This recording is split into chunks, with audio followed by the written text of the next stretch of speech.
Cleanliness is next to godliness. This is perhaps one of the first quotes that we learned from school. Legend has it that this was first recorded from a sermon by John Wesley in 1777, but its roots could be traced back to many different cultures way before modern Christianity. 1500 years ago, Prophet Muhammad said the same thing. Cleanliness is part of faith. And just like the Golden Rule, this tenet that Islam shares with the rest of the world only proves that humans have been created by Allah to have natural inclinations towards the good and beautiful. Muslims are enjoined to perform acts of cleanliness in order for them to keep their bodies healthy. Prophet Muhammad said, "Among the practices which are the characteristics of the natural disposition of human cleanliness is circumcision, shaving the pubic region, clipping the nails, and cutting the mustaches short." Although these acts of cleanliness are all physical, Muslims do this in hopes of getting a reward from Allah by obeying the example of Prophet Muhammad. Circumcision is a unique ritual that is done by Muslims for hygienic and religious reasons. Some other people or culture may do it also, but it is never done for the sake of being part of one's faith, but for mere hygienic purposes. In fact, in the Philippines, we are the only Christian country in the whole world that regards circumcision as a tradition that could never be neglected. We even look at not being circumcised as taboo, unlike in other Christian countries like Europe and the United States, where it is perfectly fine not to be circumcised. And the truth about circumcision in the Philippines is that it is a tradition that we have inherited from our Muslim ancestors. Shaving the pubic region or the area around the private parts is also a Muslim religious tradition that is practiced by some other people for cosmetic purposes, in order to wear a swimsuit and others. In the earlier times, human sanitation issues arose, especially among sailors and others, that they get infected with lice even in their pubic hairs.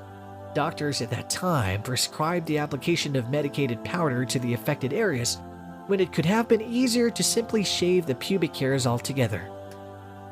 Clipping the nail, although mundane in most part of the world, is in fact very healthy because germs could easily stay within the fingernails and be transferred easily and could even be consumed. Trimming the mustache is also another Muslim hygienic tradition, as thick mustaches could get in the way of eating and contaminate the food that one is eating.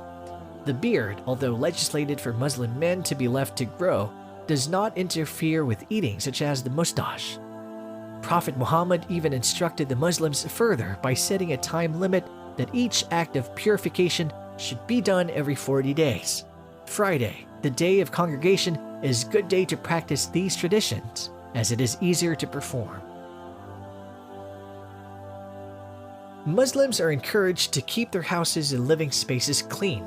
Muslims are required that they should be kept clean at all times, as the jinn or evil spirits that have the ability to harm humans are known to live and thrive in filthy places, such as dumpsters and toilets.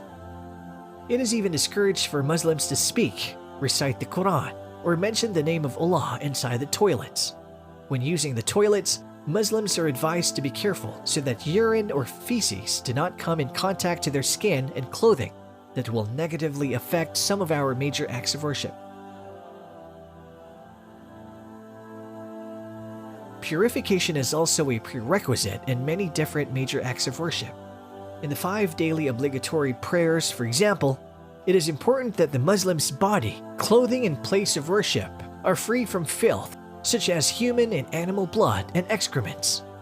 Any evidence of the presence of such filth, such as smell, color, and texture, shall require that such filth must be removed first and foremost before the performance of the prayers.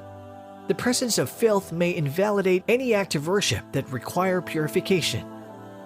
Muslims are required to keep themselves clean after they clean themselves. That is why it is prescribed for Muslims, male and female, to urinate and defecate while sitting in order to protect themselves from any filth that gets scattered. They are also advised to clean themselves thoroughly. Muslim women during their menstrual periods are prohibited in performing the prayers, and they must clean themselves properly after their menstruation.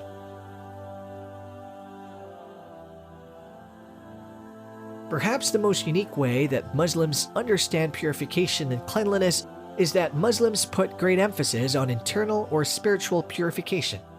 Muslims believe that physical purity is important, but spiritual purity is even more important. Spiritual purity of the Muslims is the purity of their belief in the oneness of the one and only true God that is worthy of being worshipped, Allah.